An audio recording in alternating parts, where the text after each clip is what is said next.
미국 국무부가 북한의 거듭된 무력 도발과 관련해 그 책임을 묻기 위한 제재 조치를 취하는데 주저하지 않을 것이라고 밝혔습니다. 이런 가운데 영내 순방에 나선 국무부 동아태 차관보는 중국에 이어 서울을 방문해 한국 측과 북한 문제를 비롯해 양국 현안을 논의할 예정입니다. 첫 소식 조은정 기자가 보도합니다. 네드 프라이스 국무부 대변인은 12일 정례 브리핑에서 추가 대북 제재 여부에 대한 질문을 받고 북한이 동북아시아와 그 너머에 제기하는 위협에 대해 계속해서 북한의 책임을 물리겠다는 점을 매우 분명히 밝혀왔다고 강조했습니다. 그러면서 미국은 제재 대상을 찾고 있으며 추가 제재 단행을 망설이지 않을 것이라고 밝혔습니다. We're always looking for individuals who would be appropriate to sanction under our various authorities, including those authorities that are targeted at the DPRK's ballistic missile program, its nuclear weapons program, its WMD program, more broadly.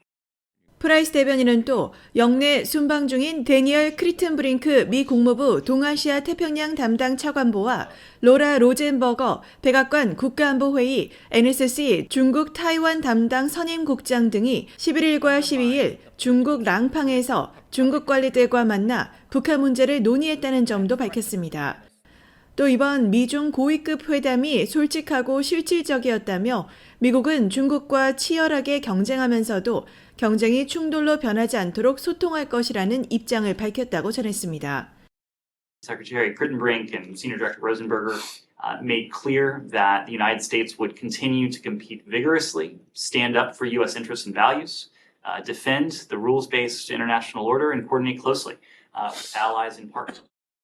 크리튼브링크 차관보의 중국 방문은 지난달 인도네시아 발리에서 진행된 바이든 대통령과 시진핑 주석의 정상회담 이후 처음으로 이루어진 미국 고위급 차원의 중국 방문입니다. 특히 북한 문제와 관련해 미국 정부가 최근 중국의 대북 영향력을 발휘할 것을 촉구하고 있어 이번 미중 회담에서 관련 내용도 논의됐을 것으로 보입니다. 중국에 이어 12일 서울을 찾은 크리튼브링크 차관보 일행은 13일 한국 당국자들과 만나 중국 방문 결과를 공유하고 북한 문제를 비롯한 양국 현안을 논의할 예정입니다.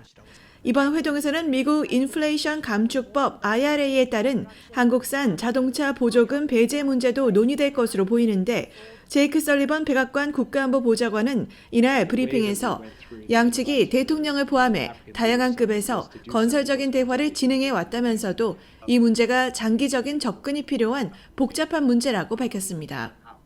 This is a big, complex piece of legislation. Not everything gets resolved in a day, a week, or a month, but we believe that we will ultimately have a long-term approach that vindicates the economic interests and needs of American workers and businesses and of our ally in the Republic of Korea.